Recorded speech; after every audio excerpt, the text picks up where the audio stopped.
Hola a todos mis hermanos, paz y gracia sea con cada uno de ustedes. Hoy quería dar una respuesta un poquito más amplia a una persona que me hizo una pregunta del mensaje que publicamos el sábado de las 7 características de Jesús, parte 1.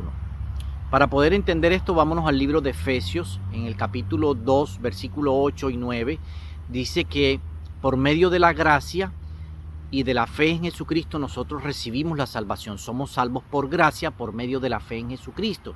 Y dice que esto es un don de Dios y que no es por obras para que nadie diga es que yo hago y por tanto merezco la salvación. No, dice que es un don de Dios. Es un regalo que nos da cuando ponemos la fe en Jesús. Y dice, ¿qué es la salvación? Para que podamos entender cómo obra Dios. La salvación, nos lo dice Romanos capítulo 5, versículo 9, dice que nosotros somos salvos de la ira. Dice, por Él, o sea, por Jesús, somos salvos de la ira. ¿Qué quiere decir esto? Que Dios nos perdona y tiene misericordia de nosotros a través de su Hijo. Es decir, que cuando yo cometo un pecado, una falta, una desobediencia a lo que Dios me pide, a lo que Dios exige de mí muchas veces, entonces cuando yo desobedezco, dice que Jesucristo intercede por mí. Ese abogado tenemos para con el Padre.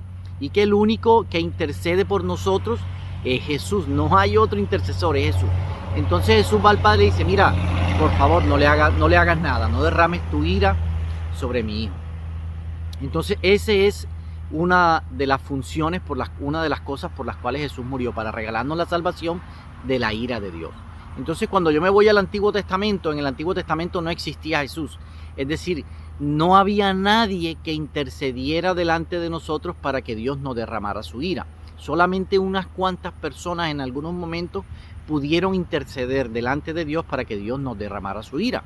En el caso de Moisés, cuando Dios muchas veces quiso destruir al pueblo, dice que Moisés se puso de rodillas y clamó y Dios no derramó su ira.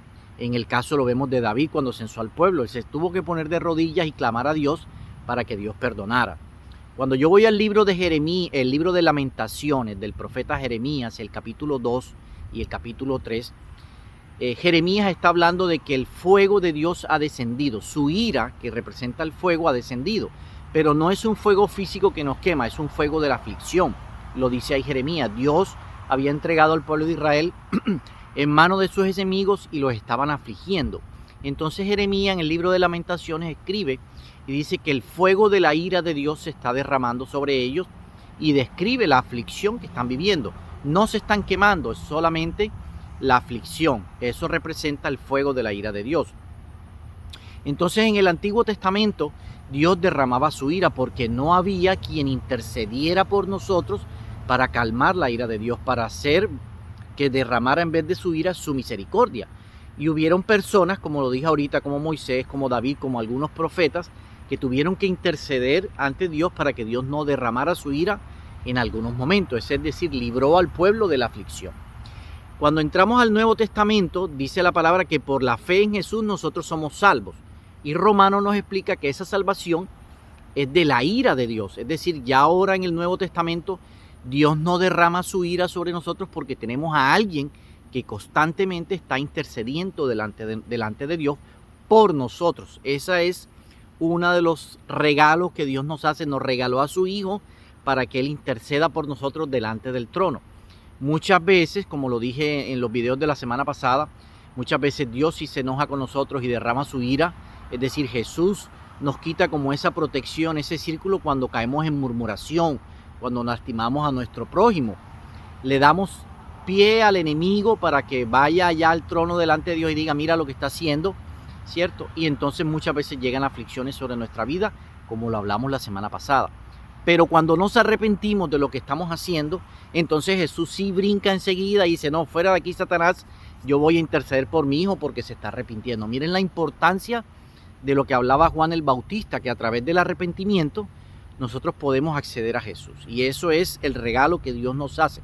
A través de arrepentirnos y poner nuestra fe en Jesús, entonces tenemos abogado para con el Padre. Esa es la salvación tan hermosa que Dios nos da. Esa es la diferencia entre lo que nosotros vivimos hoy en día y el Antiguo Testamento. Quizás por eso no lo podemos apreciar tanto como lo apreciaban en el Antiguo Testamento cuando Dios derramaba su ira y traía aflicción sobre el pueblo. Hoy en día, gracias a Dios, tenemos a alguien que intercede por nosotros. Si no, imagínense cómo viviríamos, como vivía el pueblo de Israel, muchas veces entregados en manos de sus enemigos y los afligían y bueno, infinidades de cosas.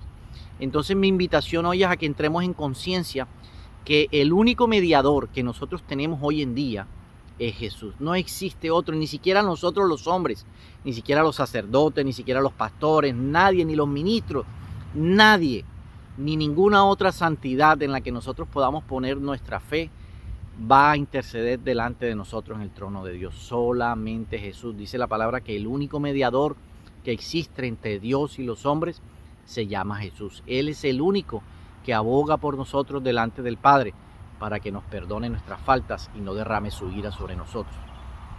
Espero que este mensaje del día de hoy traiga un poco de claridad sobre este tema y nos ayude a entender realmente qué es la salvación en la vida de nosotros y podamos valorarla y comprenderla y apreciar ese regalo que Dios nos hace a través de su gracia. Que la paz, la gracia y la bendición de Dios esté con cada uno de ustedes.